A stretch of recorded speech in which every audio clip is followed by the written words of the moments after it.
to honor Bill Frimmel. And we're doing this at the beginning. Hold it, man. Bill. Because the family and the grandchildren, you know, it is not fair for anyone to have grandchildren as beautiful as the family. So let me say a little bit about Bill. You know, when Bill started here, a lot of you know, it was a very challenging time financially, and his initial agreement was that he would come on for a couple of years. Bill had a very extensive background, was the CEO of, I think this is right, was it like the largest chocolate company? Raisin production. Raisin production. Raisin chocolate. Chocolate covered raisins? There were? Yeah. There was chocolate in there somewhere. Enormously generous to the church to allow us to benefit from that level of expertise, and tirelessly work to build credibility and trust into our financial life as a community. In addition to that, his role with Church of the Pioneers Foundation has been enormous. A number of us on staff have houses that are owned through COPF. And you know, the person who has worked the hardest to try to make those great places to be and live is Bill. And if we get a skunk or a time problem, Bill's the guy on Saturday night that gets the first phone call. His project management skills, you know, we're going to talk a little bit about what the San Mateo campus is moving into. And Bill is the guy who on that stuff knows the people, has the skill set that nobody else on our staff has had. His relationship with the city has been and is enormously important for us as a church. There's nobody who has taken the time to get to know and care for key folks in the leadership of our city and represented the church the way that Bill Frimmel has. And I wish I could tell you the stories about the people who don't even go to this church that Bill will tell the vision to. And they're getting excited about that. He has led the way for COPF to acquire 2 real key pieces of property on this block. And there's 2 other ones that we're praying around because for our future they could just be enormous. And Bill's a guy who carries that vision and knows what could make that happen in ways that other people couldn't.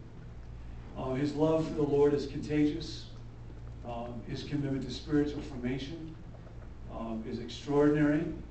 His love for Joanne and his children and his grandchildren and his family is an inspiration to all of us who have families that are involved in ministry.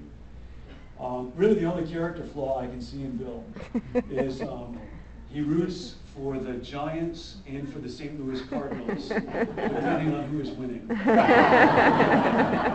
he also has at his home a baseball. Some of you have seen this, a Major League Baseball game that he wrenched out of the hand of a small child.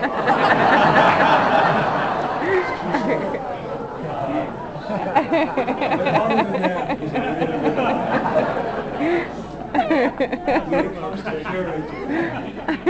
when it comes to character, Bill's humility, his joy, his grace, his integrity, you know, humanly speaking, I mean, God is the one that's behind all that we do, but humanly speaking, the bedrock of the core of the financial trust our congregation has in our church is a tribute to the integrity of Bill Frimmel. And the next time Bill Frimmel says anything self-promotional will be the first time I've heard him do that in 6 years. The Bible says that we are to give honor to whom honor is due.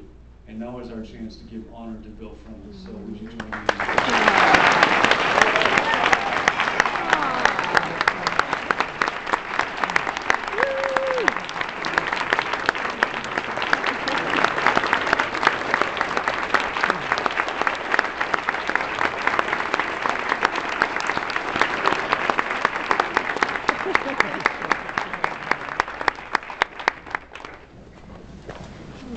Bill, I don't know if there's anything you want to say, you don't have to. This is a gift from us to you of appreciation.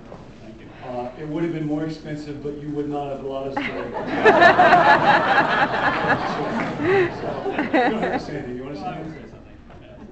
I just want to thank everyone here for the support that you give to the church, not only financially, but time. You know, I've been around a lot of different churches over many years. I've been a member here 37 years. But no matter where I go, there's no church like Menlo Park Presbyterian Church.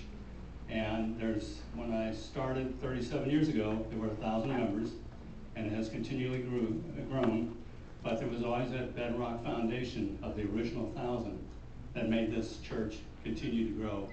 And it's just an honor to have served this church.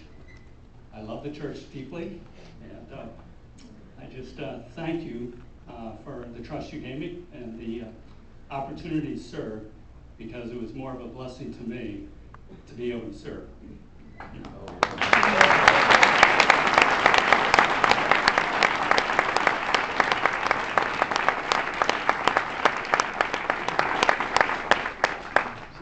Suzanne Sedlowitz is going to walk us through the nomination process for the elders. And Suzanne, do you want to come up here? You want to do that?